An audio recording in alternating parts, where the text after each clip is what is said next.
The LPGA versus Augusta National. What in the world is going on around here? Let's tee it up.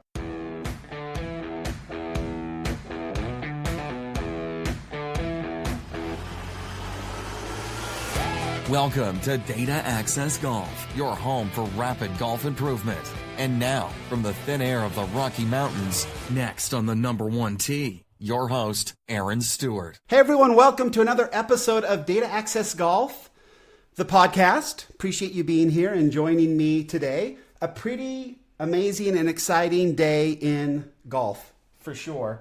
Women's golf, but golf in general. We have the first day of the Augusta National Women's Amateur that started today and I didn't quite understand how this was going to play, so I definitely looked it up. You've got the first 36 holes being played at the Champions Retreat Golf Club, which is located there in Augusta, Georgia. What's interesting about this club, it's a private club, but it has 3 nines, and each 9 was designed by a different designer. Those designers being Arnold Palmer, Jack Nicklaus, and Gary Player. The tournament is being played on the Island and the Bluff 9s, which were designed by Arnold Palmer and Jack Nicklaus. So that's kind of interesting. So the first 36 holes are played there, and then so that is on Wednesday and Thursday, and then the entire field will go, 72 women will go and play Augusta National as a practice round on Friday. And then the final 30 that make the cut from the first 36 holes will play a final round at Augusta National on Saturday. So pretty cool. Definitely, it was an exciting time when Augusta National came out and announced this event. I thought it was amazing. I thought it was great. I was so excited when Augusta National came out and did the drive, chip, and putt as well.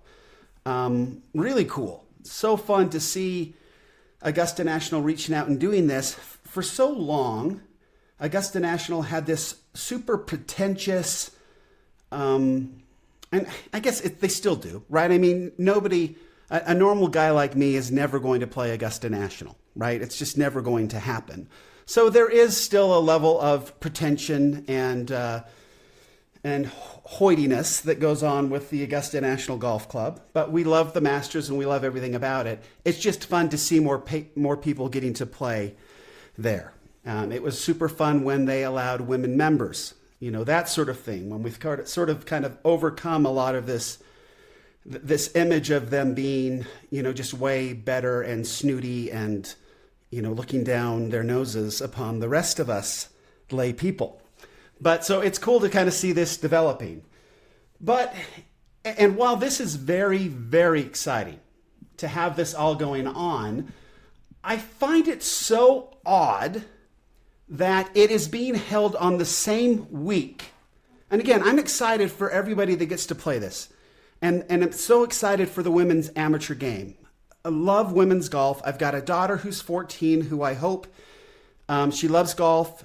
I love playing with the little, it's awesome, right? I mean, golf is just, right? It's the best sport on earth and it's not even close. I know I say that a lot, but the opportunity that we have to hang out with our kids and our friends and be out in this beautiful place and play an amazing game that takes such skill and such precision. It's just wonderful. Okay. So I'm thrilled with the whole Augusta National Women's Amateur. Thrilled with it. But what I don't understand is how in the world do the powers that be at Augusta National schedule this thing the same week as the first major on the LPGA Tour? I don't understand it because the ANA Inspiration has always had an amateur component to it.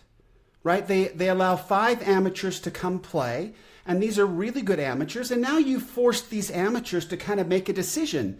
Do you go and play the ANA, or do you go and play Augusta National? And I think it's cruel. And I don't know how they decided to do it on this week. I get that it must go along with, the Masters and the drive, chip, and putt, and they're trying to put it all together. I get it, I guess. and I get that the Masters is bigger than the ANA Inspiration, but we're talking about women's golf and we're talking about women's amateur players. And the ANA Inspiration has had a junior event the week before. The ANA Junior Inspiration has played the week before. So they have done an amazing job for years for women's amateur golf. And I just don't understand why it has to be this week. Could the Augusta National Women's Amateur be the week after the Masters?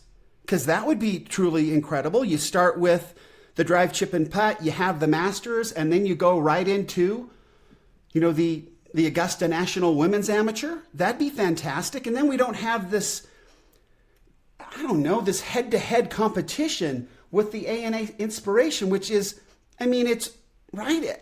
This is kind of the first week of the LPGA Golf Tour as far as I'm concerned. Yeah, you kind of listen in a little bit, and if somebody does well and you recognize a name, maybe you listen in a little bit. But I honestly, and I think most of us are this way, we're just barely getting back into golf. The Masters kind of kicks that off for us that live in snow-covered states. The Masters is kind of the real start of the golf year. For me, it's typically not nice enough to really get into playing frequently until the Masters, till the first week in April. And the ANA is kind of a similar thing, right? It kind of gets started around the same time. It started around the same time, and it kind of signals to the rest of us that the LPGA Tour is up and going, that it's fired up and it's ready to go into the meat of the season. So I just don't understand this at all. It doesn't make any sense to me, and I hope then that I've read that Michael Wan is going to just let it go. Just let it go, and then 30 days from now or so, as soon as this all wraps up, sit down and kind of look at it. But I hope that the ANA doesn't have to switch because of Augusta National Women's Amateur, because then all of a sudden they just look pretentious and moronic, which now probably ruined every chance I ever had of playing at Augusta National. But come on, right? The idea of Aaron Stewart playing Augusta National is just not going to happen. Period. Never. I'd be lucky to see the Masters ever, right? I've applied for tickets and been in the lottery, never won. I've never sniffed coming in. The closest I've come to Augusta National is like HDTV, and then I once I've got hanging up on my wall a 2007 Masters flag. A good friend of mine went to the Masters with a vendor, right? You got to be sponsored by a big vendor who has tickets in a booth or whatever. It's hoity-toity, right? Guys like me never make it to the Masters. But anyway, so the situation then, I'm going to the ANA Inspiration. As far as I'm concerned, it's my favorite LPGA major. I enjoy it. I remember it back when it was the Dinah Shore. I remember Nancy Lopez. I love the whole thing. And and this is where I kind of wanted to go with this today. One, I hope they solve this so the amateurs can play both, right? So you can play in the ANA amateur, and then you can play in the 5 top amateurs can play in the Inspiration, and then they can go and play hopefully the week after at the Augusta National Women's Amateur. That would be an amazing 3 weeks of golf, wouldn't it? It'd be fantastic. And these really good amateurs, if they're going to play on the LPGA Tour, it's probably more important for them to be at the ANA Inspiration anyway, and rubbing shoulders with the players they're going to be playing with week in and week out, and figuring out how to play in front of bigger crowds, and on a course where a major is played, right? So for those that are going to be on the LPGA, it's kind of a no-brainer to skip the Augusta National. The ANWA, I guess is what they're calling it. Skip that and play in the ANA Inspiration, which, right? We got the ANWA and the ANA wow, confusing. So anyway, super excited definitely going to watch. They play one round on Saturday, and definitely going to watch it just to see people playing on Augusta is going to be fun, right? To see the women out there playing on Augusta is just going to be truly historic. And I get it, and I'm excited for it. I just wish it was on a different week. And then I will be watching more of the ANA Inspiration. I'm excited to watch women's golf because I learned so much about the golf swing. It's very difficult. I'm a 51-year-old guy, and I swing a lot closer to an LPGA pro than I do to a PGA Touring pro. No question about it. Swing speed, distances, all of that. I'm much closer to an LPGA player than I am to a tour player. But there's the swings, because women don't have the physical prowess as the PGA Tour pros, they have to be technically superior, in my opinion, in their golf swings.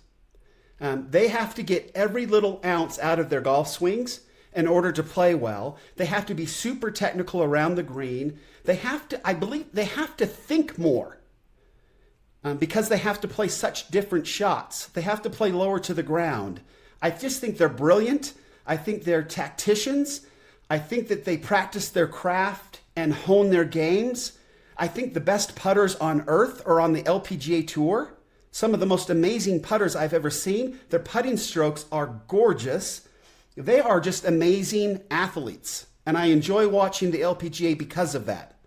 I learn more from watching their golf swings and how they think their way around a golf course than I do from the PGA Tour players, because I can't play like the PGA Tour players.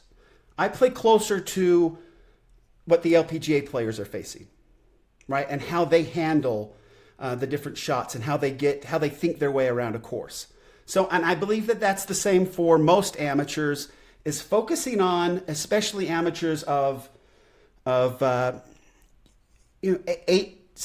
25, 18, 10 handicaps, and those that are, say, over 45. LPGA is just a brilliant way to get better at golf. Really amazing to watch some of them, how they work on their games, and how I just very technical. Their tempos are wonderful. They just get so much out of their games. It's amazing to watch. I really think it's incredible. Their scoring's amazing, all of that. So definitely going to watch the ANA Inspiration this week. Looking forward to it because I know my game will get better watching them and how they approach the game. So that is it for today's show. LPGA versus Augusta National. I don't know if Augusta National folks just don't care about the LPGA. You think they do care because they're having a women's amateur? But for them to schedule it on the same week as the first major on the LPGA Tour makes really no sense to me. Unless they're just so powerful and so pretentious they never look at a calendar? Don't know how to look at a calendar? Don't care about a calendar because they never have to work? Right? I mean, I don't know. I don't know how it is. But it's too bad that it's scheduled on the same week, in my opinion. And hopefully the Augusta National Women's Amateur moves, because the ANA Inspiration deserves this spot. It's been their spot. It's a first major, and they have done so much for the amateur game. I hope Augusta National does the right thing and moves their tournament to a different week, would be my hope. So that is it for this week. For this day, for this podcast, for this episode. Please remember, as always, better data always means better golf. Till next time, thanks. Thanks for listening to Data Access Golf with Aaron Stewart. Check us out online at dataaccessgolf.com, and we'll see you on the next episode.